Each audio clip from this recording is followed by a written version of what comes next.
What is going on, everyone? This is Eric coming at you from just outside of Hartford, Connecticut, and today we're going to look at the Patrick Sharp trade, which occurred back on September 29th in the year 2000.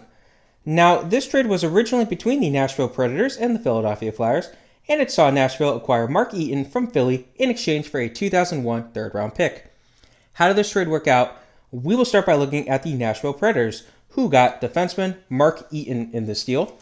Now, Eaton, he was a solid second-pairing defenseman for 5 years in Nashville. He had respectable offensive numbers, as he would score 15 goals with 30 assists over 286 games with the Predators before he would walk as a free agent. Pretty good numbers for him. Now, the Flyers, in exchange for Eaton, would get a 2001 third-round pick. This would become the 95th pick in the 2001 draft, and they would use this to select left wing Patrick Sharp. Now, Sharp would spend the majority of his time with the team in the AHL, where he did help the team, the Phantoms I should say, win the 2004-2005 Calder Cup, although it should be noted that that was the lockout year. Now, over 66 NHL games for the Flyers, he did manage to score 10 goals, but he ends up getting traded in December of 2005 to Chicago in exchange for a pair of assets. The first of which was right wing Matt Ellison. Now, Ellison would spend most of his year and a half in the AHL for the organization, playing 7 games at the NHL level where he would record a single assist, but then he would be traded to the Nashville Predators in exchange for future considerations. And as far as I can tell, all the references I've checked just say future considerations, so I can only assume that this means cash. So, it is what it is. Now, they also got a 2006 third-round pick in exchange for Patrick Sharp. This would become the 66th overall pick, and this would be traded to the Montreal Canadiens in exchange for a pair of draft picks in 2006, the first of which was the 79th pick, which would be used to select center John Matsumoto. Now, Matsumoto would spend 3 years in the AHL before he was traded to the Carolina Hurricanes in exchange for a 2010 7th-round pick, which would become the 206th pick and would be used to select defenseman Rickard Blindstrom.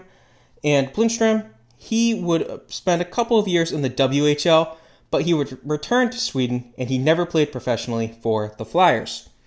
Now, the Flyers also got the 109th pick in the 2006 draft from Montreal. They would use this to select goaltender Jakub Korvar, and he would spend a single year in the OHL, but he would return to play in Europe. So now we have the secondary teams to discuss. We'll start by looking at the Chicago Blackhawks. Now, they would get a pair of wings from the Flyers. Most notably, of course, was left wing Patrick Sharp. Now, he would score 9 goals over the remainder of the 05-06 season. And he had a strong year in 06-07, but he really broke out in the 07-08 campaign when he would score a career-high 36 goals while leading the league with 7 shorthanded goals. He was a very strong player on defense, which is why they had him on the penalty kill. Now, he would score 26 goals in the 08-09 season, followed by 25 in the 09-2010 campaign. He would play a key part in Chicago winning the 2010 Stanley Cup over his former team, the Flyers, as he would score 11 goals and 11 assists in the playoffs that year. He proved to be a great goal scorer over the next 2 years as well, as he would score 34 goals in the 10-11 season and 33 goals in the 11-12 season.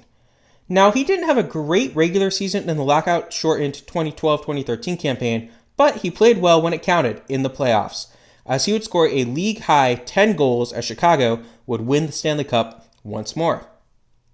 Now, in the 13-14 season, he would score 34 goals, but he did regress slightly in the 14-15 season, as he would score only 16 goals with 27 assists.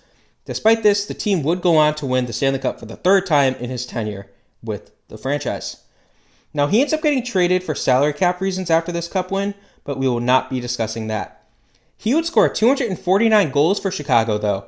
He is a 3-time Stanley Cup winner, a 1-time All-Star, and in that All-Star game, he was actually the All-Star MVP.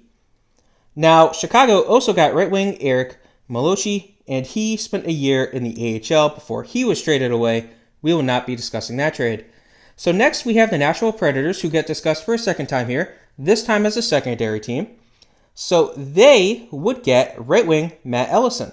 And he would have a strong year at the AHL level, but then he would decide to leave the team to play in the KHL for better opportunities. Next, we have the Montreal Canadiens, who got the 66th pick in the 2006 draft.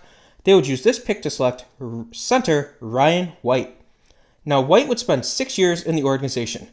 Now, he would spend parts of 5 years at the NHL, where he would serve as a bottom six forward who was frequently scratched. He would appear in 141 games, in which he would score 5 goals with 232 penalty minutes before walking as a free agent. He had his role as a grinder.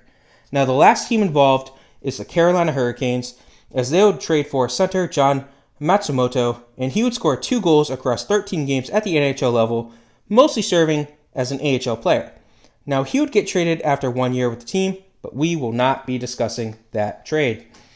I hope you guys enjoyed this. This was the Patrick Sharp trade. And it goes to show you, I don't only cover trades that help the teams I like. This was a bad trade for the Flyers. Good trade for Chicago. Bit of a wash for everyone else. Hope you guys enjoyed it. Have a good rest of your day.